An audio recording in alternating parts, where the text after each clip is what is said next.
Good morning guys, welcome to daily current affairs class.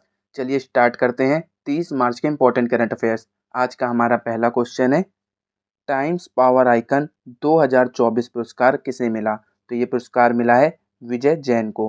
हाल ही में नोएडा में आयोजित पुरस्कार समारोह का आयोजन द टाइम्स ग्रुप द्वारा किया गया था और विजय जैन को रियल एस्टेट क्षेत्र में उनके दूरदर्शी नेतृत्व और उत्कृष्ट उपलब्धियों के लिए सम्मानित किया गया है। अगला क्वेश्चन देखते हैं। हाल ही में अमेरिका और ब्रिटेन ने कथित साइबर जासूसी को लेकर किस देश पर प्रतिबंध लगाया है? तो ये प्रतिबंध लगाया है चीन पर। किसने लगाया? अमेरिका और ब्रिटेन ने। कुछ पॉइंट्स हैं, इसे देखते हैं। अंटार्कटिक वैज्ञानिक अध्ययन के लिए चीन ने क्विनलिंग स्टेशन का अनावरण किया। अमेरिका, ऑस्ट्रेलिया और जापान ने दक्षिण चीन सागर में संयुक्त अभ्यास किया। चीन ने एक नया उपग्रह आइंस्टीन प्रोच लॉन्च किया है। चीन ने डॉग जून को अपना नया रक्षा मंत्री नियुक्त किया है। अगला क्वेश्चन देखते हैं। विश्व पियानो दिवस कब मनाया गया? विश्व पियानो दिवस हर साल वर्ष के 88वें दिन मनाते हैं और इस साल विश्व पियानो दिवस 28 मार्च को मनाया गया। ऑप्शन सी सही होगा। विश्व पियानो दिवस की शुरुआत 2015 में निल्स फ्रेम्स नामक एक जर्मन संगीतकार और शिक्षक ने की थी और इसका उद्देश्य था पियानो के प्रति लोगों में रुचि जगाना और इस अद्भुत वाद्य यंत्र के प्रति जागरूकता फैलाना। अगला क्वेश्चन देखते हैं। मार्च 2024 में 2 दिवसीय आधिकारिक यात्रा पर पहली बार भारत आने वाले विदेश मंत्री कौन है? तो यूक्रेन के विदेश मंत्री पहली बार भारत आए हैं, जिनका नाम है दिमित्रो कुलेबा। मंत्री कुलेबा का लक्ष्य प्रधानमंत्री नरेंद्र मोदी और यूक्रेन के राष्ट्रपति वोलोदिमिर जेलेंस्की के बीच संवाद के आधार पर भारत और यूक्रेन के रिश्तों को द्विपक्षीय संबंधों को बढ़ाना है। अगला क्वेश्चन देखते हैं। हाल ही में किसने लोकपाल के न्यायिक सदस्य के रूप में शपथ ली है? तो लोकपाल के न्यायिक सदस्य बने हैं ऋतुराज अवस्थी और इनको ये शपथ किसने दिलाई है? अध्यक्ष, भारत के लोकपाल के अध्यक्ष न्यायमूर्ति एएम खानविलकर ने उन्हें शपथ दिलाई और पंकज कुमार और अजय तिर्की ने भी लोकपाल सदस्यों के रूप में शपथ ली है। अगला क्वेश्चन देखते हैं। भारत की पहली एआई आधारित फिल्म का नाम क्या है? तो भारत में पहली एआई आधारित फिल्म बन रही है जिसका नाम है इरा। बिग फिल्म्स मीडिया द्वारा निर्मित और सैम भट्टाचार्य द्वारा निर्देशित यह फिल्म 4 अप्रैल को देश भर के सिनेमाघरों में रिलीज होगी। यह फिल्म एआई तकनीक के दुरुपयोग पर प्रकाश डालती है तथा इसके नकारात्मक पहलुओं को प्रदर्शित करती है। आगे देखिए, आपको एआई से related important current affairs revise कराता हूँ, तो ध्यान से सुनिएगा। किस राज्य ने एआई केंद्र स्थापित करने के लिए डब्ल्यूईएफ के साथ समझौता किया? तो ये कर्नाटक राज्य। वर्ल्ड गवर्नमेंट समिट दुबई में हुई। भारत ने एआई पावर्ड सुरक्षा के लिए सड़क सुरक्षा के लिए नवा गवर्नमेंट पुरस्कार जीता और एआई में भारतीय स्टार्टअप को सशक्त बनाने के लिए आईएमपीएल एआई प्रोग्राम किसने लॉन्च किया है? माइक्रोसॉफ्ट ने। भारत की पहली एआई टीचर जिसका नाम है आइरिस। जिन्हीं एआई प्लेटफॉर्म को लॉन्च किया है गूगल ने। आगे देखिए, भारत में विश्व के पहले एआई संचालित एंटी ड्रोन सिस्टम को लॉन्च किया है जिसका नाम है इंद्रजाल। खुफिया जानकारी एकत्र करने के लिए एआई आधारित ओरोन विमान को किसने लॉन्च किया है? इजराइल ने। भारत का पहला एआई स्कूल कहाँ पर है? तिरुवनंतपुरम में। स्कूल का नाम है शांतिगिरी विद्या भवन। मध्य प्रदेश ने जस्ट आस्क नाम से एआई चैटबॉट लॉन्च किया है। मेटा और माइक्रोसॉफ्ट ने एआई आधारित नए भाषा मॉडल को लॉन्च किया है जिसका नाम है लामा 2।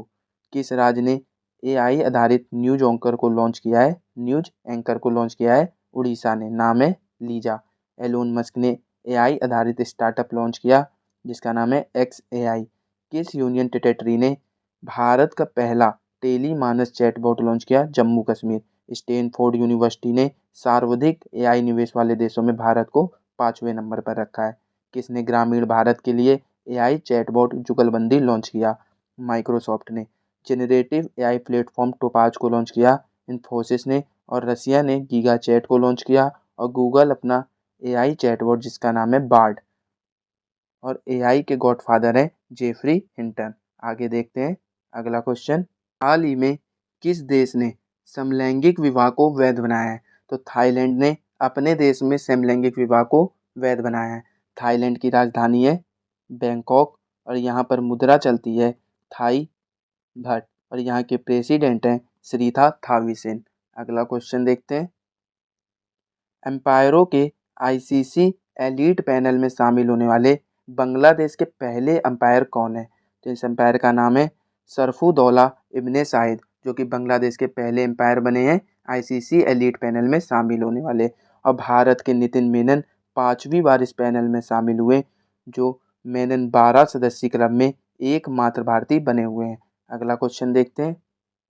हाल ही में चर्चा में रहा पॉपोकेटेपेटल ज्वालामुखी किस देश में स्थित है? तो ये ज्वालामुखी स्थित है मेक्सिको में।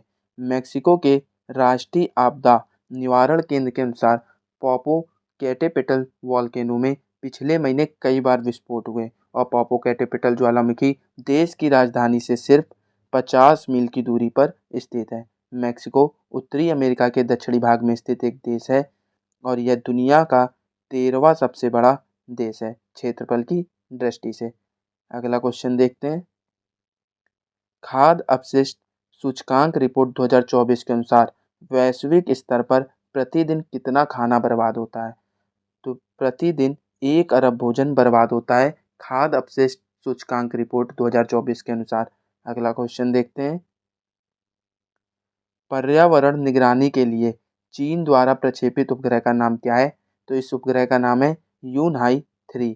इस उपग्रह का मुख्य कार्य वायुमंडलीय और समुद्री वातावरण का पता लगाना और अंतरिक्ष पर्यावरण की निगरानी और आपदा की रोकथाम और कमी और वैज्ञानिक प्रयोग शामिल है। अगला क्वेश्चन देखते हैं। डेनियल काहमैन द्वारा लिखित सर्वाधिक बिकने वाली पुस्तक का शीर्षक क्या था, जिनका हाल ही में निधन हो गया? तो इस पुस्तक का शीर्षक है थिंकिंग फास्ट एंड स्लो और डेनियल काहमैन को उनके अभूतपूर्व शोध के लिए अपने सहयोगी अमोस टावर्स्की के साथ 2022 में आर्थिक विज्ञान के लिए नोबेल पुरस्कार जीता था। अगला क्वेश्चन देखते हैं। अडानी के स्वामित्व वाला विश्व का सबसे बड़ा एकल स्थान तांबा विनिर्माण संयंत्र कहाँ स्थित है?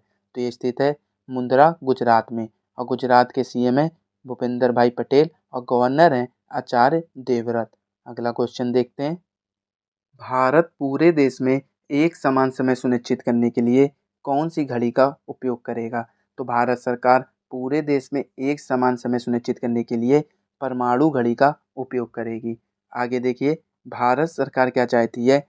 सॉफ्टवेयर ऑपरेटिंग मॉड्यूल जैसे स्मार्टफोन, डिजिटल घड़ियाँ, लैपटॉप, ये सभी उपकरण इंडियन स्टैंडर्ड टाइम पर आधारित हो। अभी जो वर्तमान में सॉफ्टवेयर ऑपरेटिंग मॉड्यूल हैं जैसे विंडोज़, एंड्रॉयड, ये यूएस आधारित नेटवर्क टाइम प्रोटोकॉल सर्वर पर निर्भर हैं।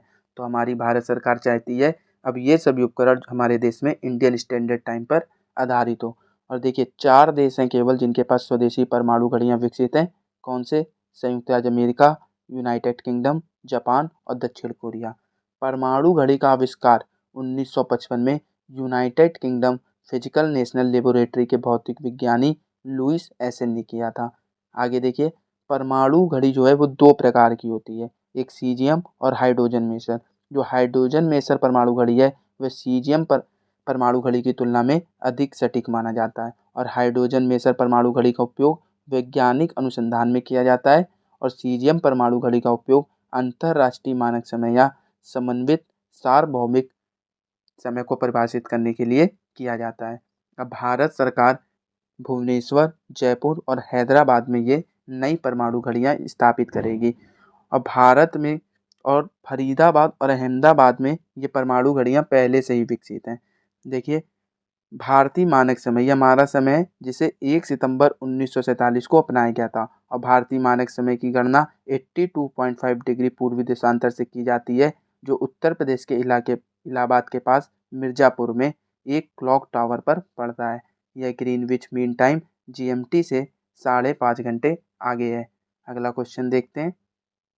हाल ही में लंदन के टेट मॉडर्न म्यूजियम में शामिल होने वाली एकमात्र भारतीय कौन बनी है? तो ये भारतीय हैं सोनम कपूर। ऑप्शन सी सही होगा। अगला क्वेश्चन देखते हैं।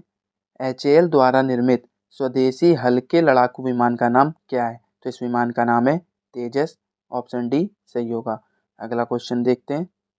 तो दोस्तों ये थे आज के इम्पोर्टेंट करंट अफेयर्स जो कि एग्जाम के पॉइंट ऑफ व्यू से इम्पोर्टेंट थे। अगर आपको क्लास पसंद आई हो तो वीडियो को लाइक कीजिए, सब्सक्राइब कीजिए और शेयर कीजिए और बेल आइकन को जरूर दबाइएगा ताकि वीडियो अपडेट आपको सबसे पहले प्राप्त हो। और ये रहा लास्ट क्लास में पूछा हुआ क्वेश्चन, इसका आंसर देखते हैं। हाल ही में para power lifting world cup में 59 केजी युवा वर्ग में किसने गोल्ड मेडल जीता है? तो ये गोल्ड मेडल जीता है विनय ने। ऑप्शन बी सही होगा। और ये रहा आपके लिए क्वेश्चन, इसका आंसर आप कमेंट बॉक्स में दीजिएगा। माइक्रोसॉफ्ट ने किसे विंडोज और सरफेस दोनों का नया प्रमुख नियुक्त किया है? इसका आंसर आप कमेंट बॉक्स में दीजिए। और अगर आपको इस क्लास की पीडीएफ चाहिए तो आप हमारे टेलीग्राम चैनल को ज्वाइन कर सकते हैं, यहाँ से आपको पीडीएफ मिल जाएगी। टेलीग्राम चैनल का लिंक डिस्क्रिप्शन में है।